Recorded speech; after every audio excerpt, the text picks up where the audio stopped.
All right, so we got the spoilers for chapter 96 of Record of Ragnarok. And last month we talked about who the mysterious representative that was going to show up in front of Goal was.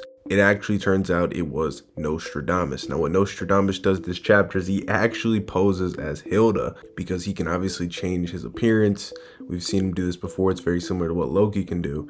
And Goal falls for it, walks up to this person, and he turns back into Nostradamus. Now, what he does is he actually has this spray can, and he sprays Goal with it, knocks her out with it. He puts her into this crate, no bullshit, puts her into this crate and takes her down to Tartarus. He got himself into Tartarus somehow, was able to do what Kentucky was unable to do, walked all the way into where Siegfried was, and literally took Goal to Siegfried. This is actually insane because obviously we know Siegfried has ties with Hilda in a romantic kind of sense. We don't know if Goal knows Siegfried or what the deal is with this, but we're going to get a ton of lore next chapter, I assume, because that's how the chapter ends, with Goal face to face with Siegfried, and Siegfried looks pretty happy to see her. How did Nostradamus know about Siegfried? How does Nostradamus know about the relationship? All these questions still remain unanswered. Maybe we'll get some dialogue in the chapter, but I don't have any of the dialogue as of yet. Two guesses I have right now because of this are: one, I don't think Nostradamus is fighting in round 11 because now he's hung up with this plot line, so I don't think that this gets resolved in time for the next fight anyway. Two, I think that maybe Siegfried requested this, but we'll have to find this out. So I don't know. I'm excited. I'm excited to see where we go from here. With that being said, we also do get this shot of the first tease of Rasputin. We haven't got any pictures of what he looks like at all to this point, and we still don't get a clear view, but we finally get the first semi-silhouette of him, along with Simo, his image that we've already seen, and the image of Kentucky and Nostradamus as Hilda ponders who she's going to send out for round 11. We do not get that confirmation this chapter, unfortunately. Neither do we get the confirmation of who the Godfighter will be, but this little silhouette of Rasputin is going to get a lot of people hype for when he finally does make his appearance. Most of this chapter centers around Okita and his recovery. We were left hanging in the balance last chapter with the unknown of whether or not Okita would survive, especially with the dialogue posed by both his Valkyrie and his demon, insinuating that death was going to follow no matter what the result of the fight was.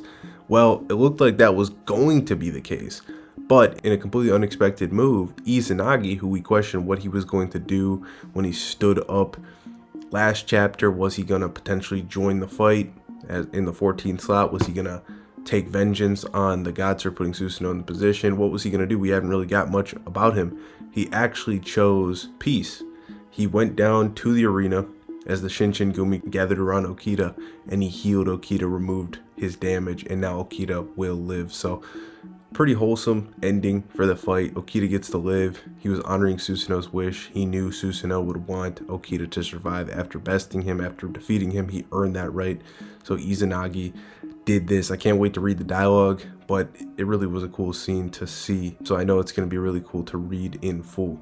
Izanagi did look like he was pretty strained by doing it, so there was a lot of damage that Okita took, but it's pretty impressive that he was able to take away all that damage, or at least most of it, to allow Okita to survive. We do see it accurately heals him and his Valkyrie, so both the Valkyrie and Okita will live to see another day. A lot of cool shots of him. Really like to see it. Hopefully they build more on his character as we continue on, and maybe he will be the 14th. We don't know. I did also want to point out that it does look like there's some kind of pretty gnarly scar on Izanami's hand. So I don't know if we're ever going to get a backstory in that, if he got that from a fight, or maybe it's just an effect of the healing. I'm not sure, but I thought it was interesting to note. But Okita and Kondo end up crying after the fact.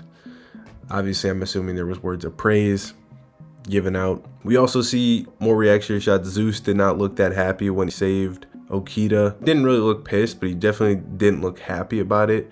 Aries was pissed off with Hermes. He demanded an explanation for Okita, so it looked like maybe some of the questions I was posing are going to get answered, because I was like, how was Okita surviving these attacks? How did he survive Susanoo's slash last chapter? It does look like from the panels I'm looking at that is specifically brought up, and Hermes gives an explanation for that, obviously waiting on that dialogue as we speak though. And apparently, as Nostradamus infiltrated Tartarus, he was wearing some kind of camouflage of some kind, although it just looks like a hoodie. I don't really know what he was on.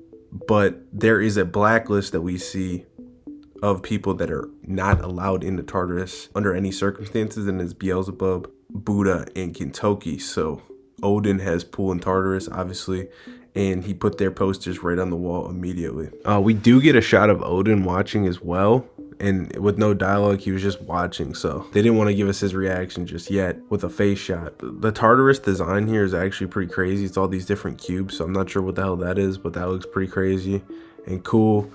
And for Apocalypse of the Gods, we are going to see Hercules, so that's always exciting to see some of the Ragnarok cast. It makes me optimistic we may see Buddha watching Wukong. We haven't got any leaks for Wukong just yet, but we do know that Hercules is friends with Prometheus. He gives him a little hype speech before going out there. We also see that the reason Prometheus found Ku was because of Ku's dog. His dog went and alerted him somehow, I guess, and Prometheus went and saved him. So Ku got his good boy, his dog moment, and that's kind of what happened there. But Prometheus looked really cool, so I can't wait for that chapter as well. We also got a brand new reveal of one of the fighters on the roster. That is King Enma. He looks just like Blade to me, and also confirmation on one of the guys we had already seen. This guy right here is actually Neza, so he's also on the roster. Looking forward to both their fights. They're both watching Wukong as he comes out. And if you forgot, here's a look at the bracket. Enma will be fighting Death, aka Shinigami, and Neza will be fighting Morrigan in round 1. So 2 huge matchups for these guys. We also get to see that Prometheus looks like he's going to be using chains as his weapon. It is confirmed that he was tortured. They do talk about that in this chapter a little bit, and it seems like Hercules knows about it. So there's going to be a lot of Hercules Prometheus lore. It does seem like we get a semi backstory for him, so I am looking forward to this greatly.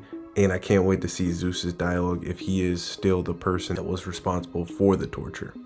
Here's one shot of Wukong already looking like a straight beast. He's got everybody's eyes and attention. Apocalypse of the Gods has truly captivated me just as much as the main series. As far as closing thoughts on Ragnarok, this is going to be interesting going forward. Of course, we got that volume preview that I talked about in my last video, where they were hyping Odin's secrets being revealed in full to us. We didn't really make any progress toward that this chapter. There should be at least 2 more chapters in the volume 24 that is, so it should be 97 and 98. So in the next 2 chapters, we should be getting some information about Odin if that is to be taken super serious. So we'll have to wait on that, but of course I'll be covering the full chapter in my breakdown as I do every month, so make sure you're subscribed for that. Drop a like on the video and drop your prediction for who you think round 11 will be between God's side and the human side. I'll see you guys then. Peace.